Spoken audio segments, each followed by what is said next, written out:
Catherine, hi. Donald David, hi. Evelyn, hi.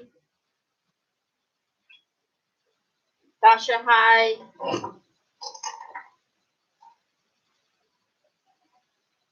Catherine.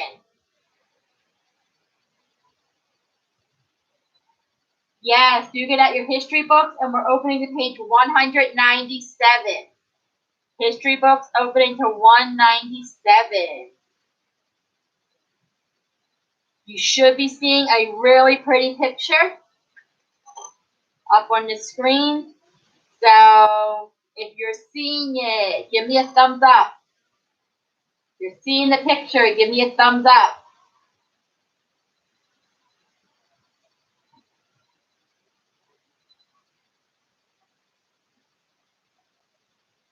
Okay, so I'm only having a couple of us down that we're not getting the picture through. Okay, so page 197, we're picking up with Hawaii. And that is the picture on the board right now. It is a picture of Hawaii. Who would want to be there right now? I would. Nice beach, nice water, nice sun, nice palm trees. Not stuff where it's kind of still semi-cold and things like that. Summer and spring's coming, thank God, but we still got a little bit of time to wait for it. Hey, Nicole. Hey, Joshua. So as we're coming on, we are opening to page 197 in our history book. Enjoying the nice picture of Hawaii up on the screen. 8 and 8.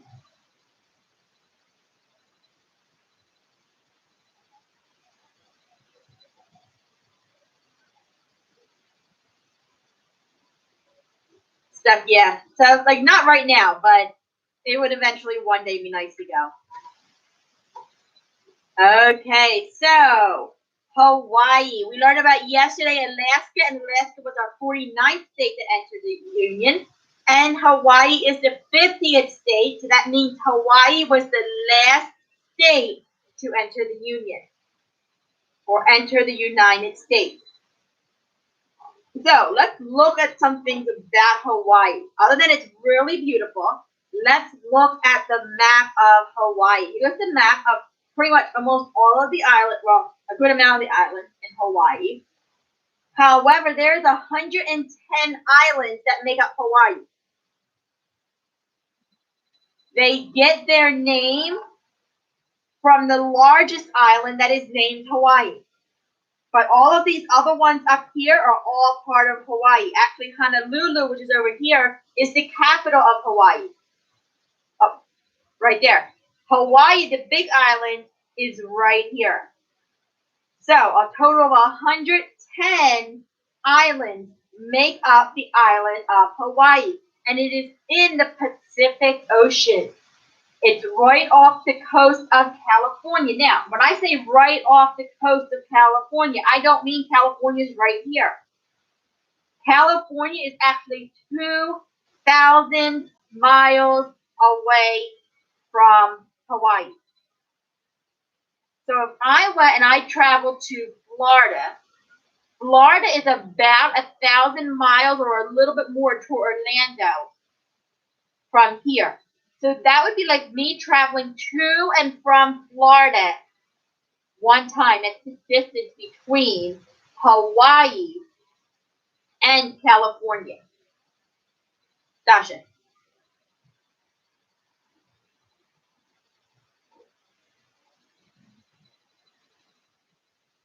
Oh, cool. So pray for safety as he's traveling, right? Yep, hopefully. Well, I think he will eventually. We'll just pray that he gets here safely, right? So, that is how far Hawaii is away from California. Let's look at it. Here goes California. See that little green circle with the black dot? That's Hawaii. So how did Hawaii ever become part of the United States? Can we walk there? No, we can't walk there. Can we swim there? Who thinks we can swim to Hawaii? Well, if you can swim, there is water. But 2,000 miles worth of water? We can't swim there. That would make it really hard, wouldn't it? But let's find out how Hawaii became our 50th state. In order to answer that question and how it came back, we have to go back 200 years. So that is a long, long time ago. 200 years. So in 1778, now that is like right towards the end of the War for Independence. This is how long ago it is. A man by the name of Captain James Cook discovered Hawaii. So right around the time that our War for Independence or our Revolutionary War ended, Captain Cook discovered Hawaii.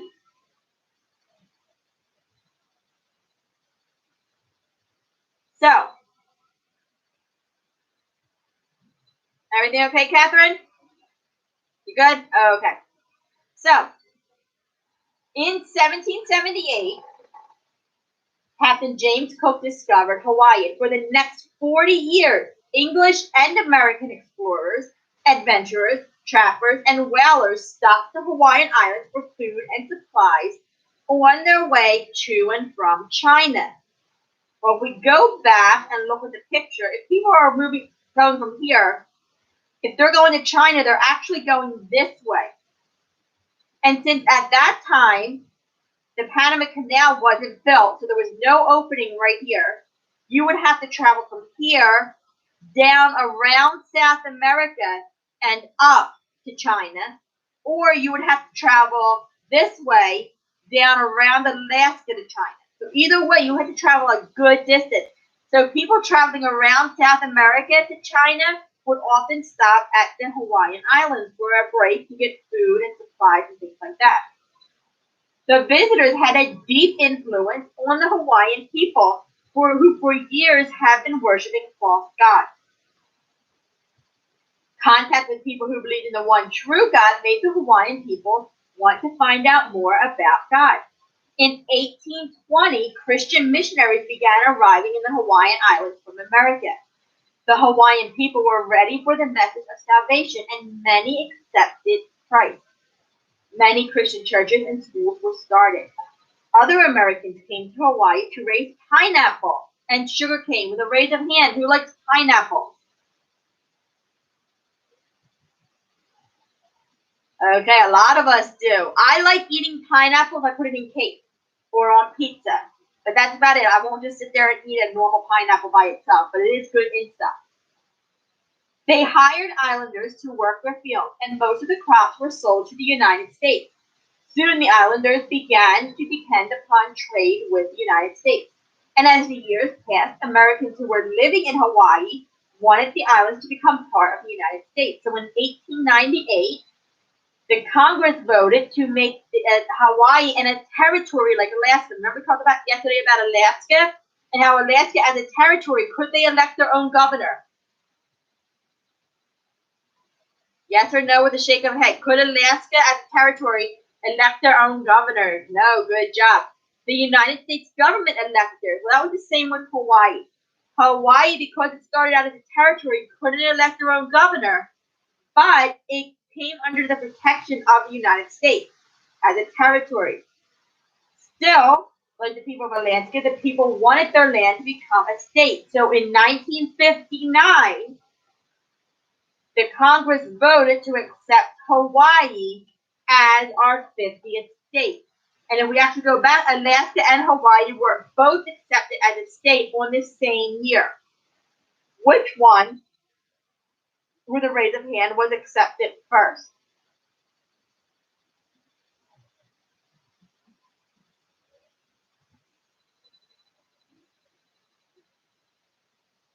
Donald. Hawaii? Okay, let's see. Dasha. Alaska. Layden. Alaska. And let's see, one more. Aiden E. Alaska, good job. And we know that Alaska was voted on, accepted first because Alaska became our 49th state. Hawaii became our 50th state. So therefore, because Alaska has the lower number, it was accepted first. So who discovered Alaska? Catherine.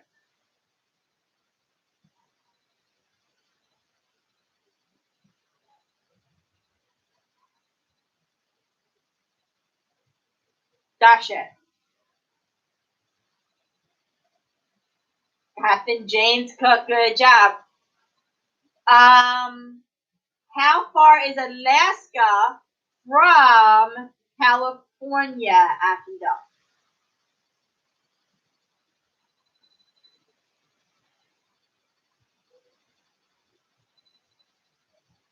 Oh,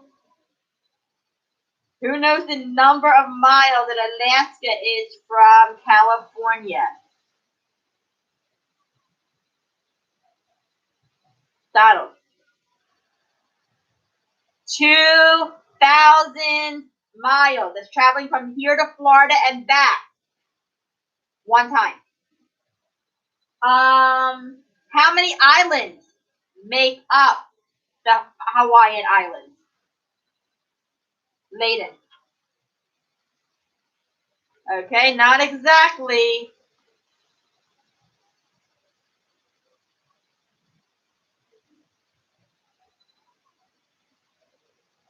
Natalie.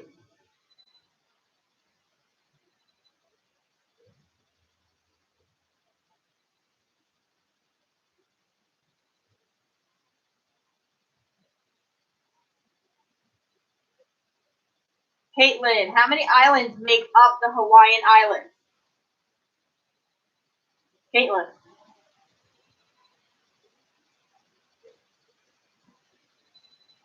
Jocelyn. You can't hear me. Oh. Okay. That's fine. And when mom and dad fix it, it'll hopefully be better as a lunch, okay? So try your best and then just try to follow along as much as we can, okay? Nicole, how many islands make up the Hawaiian Islands? Oh, you're getting closer. Pietra?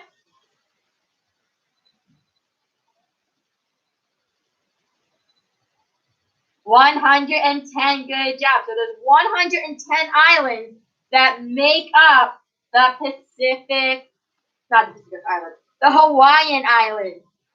What is the big island called? Caitlin?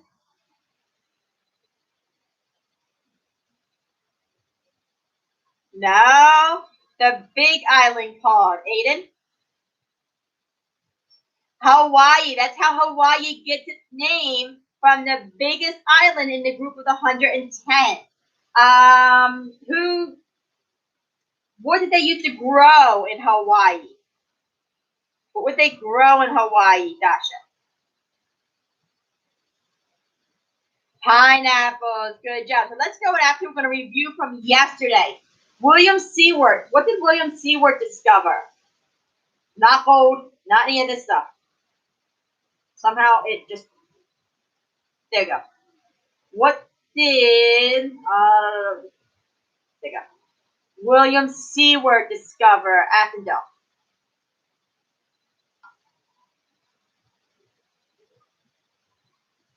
Alaska. What was discovered in Alaska that caused people to rush there? Catherine. Gold, good job. And then we also learned about 3 natural resources that were found in Alaska. And what was one of them, Joshua?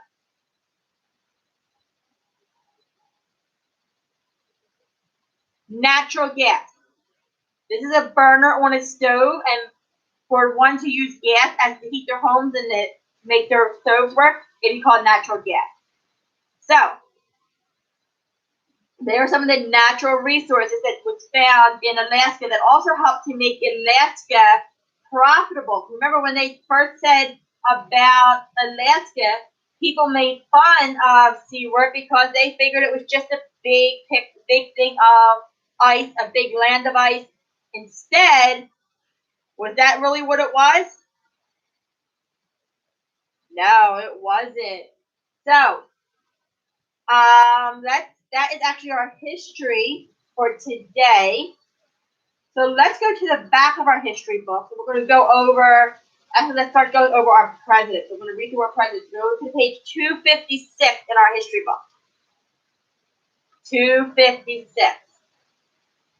It'll say facts about the president on top, document memorization. So it's very towards the back. Nicole, what's your question?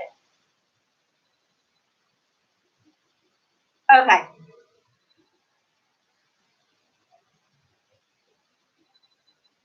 Jonathan.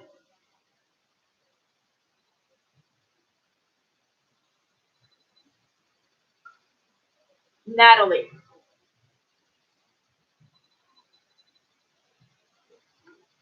You're still typing to me, okay? I still can't hear you. Caitlin. That's good. Aiden. Aiden 8.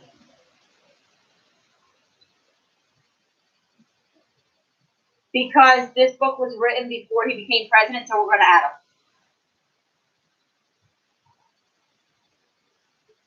Okay, so what page is 256 in our history book, in the very back. So 256. We're just going to read down the names. We're not worried about the born, died, years and office, things like that. Just going to read down the names. So ready? George Washington, John Adams, Thomas Jefferson, James Madison, James Monroe, John Quincy Adams, Andrew Jackson, Martin Van Buren, William H. Harrison, John Tyler, James K. Polk, Zachary Taylor, Millard Fillmore, Franklin Pierce, James Buchanan, Abraham Lincoln, Andrew Johnson, Ulysses S. Grant, Rutherford B. Hayes, James A. Garfield, Chester A. Arthur, Grover Cleveland, Benjamin Harrison, Grover Cleveland. Now let's look at number 22 and 24. These two, Grover Cleveland, are both the same people. What happened is he was elected in 1837. When he went to be reelected, he lost to Benjamin Harrison. And then he ran again, and in 4 years later, so that would be wrong. I gave you his birthday. So when he first ran in 1885, he won, and then he lost to Benjamin Harrison. And then when he ran again in 1893, he won, and that's why he's in there twice instead of only once.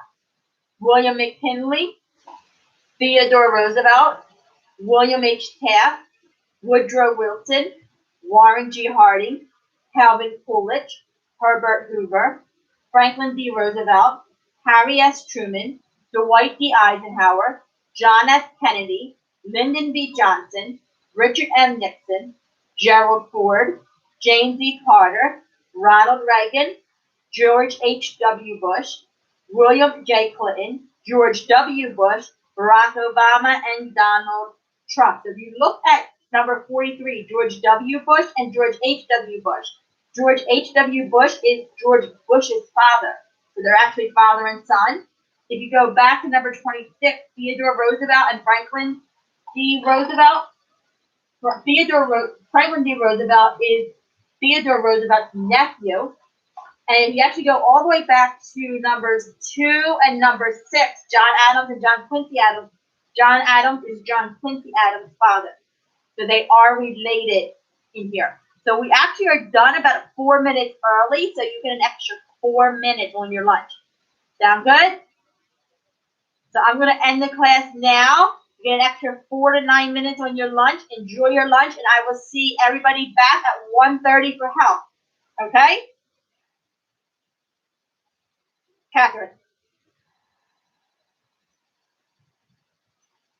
you have about an hour and 9 minutes for lunch. Okay? Enjoy your break. Joshua.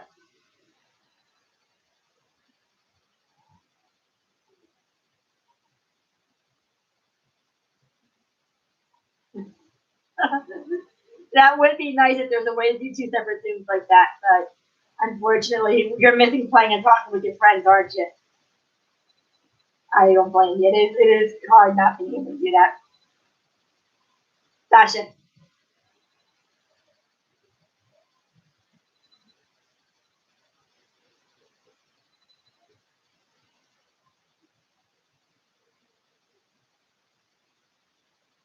Oh, cool. Enjoy today's lunch, okay? Jonathan.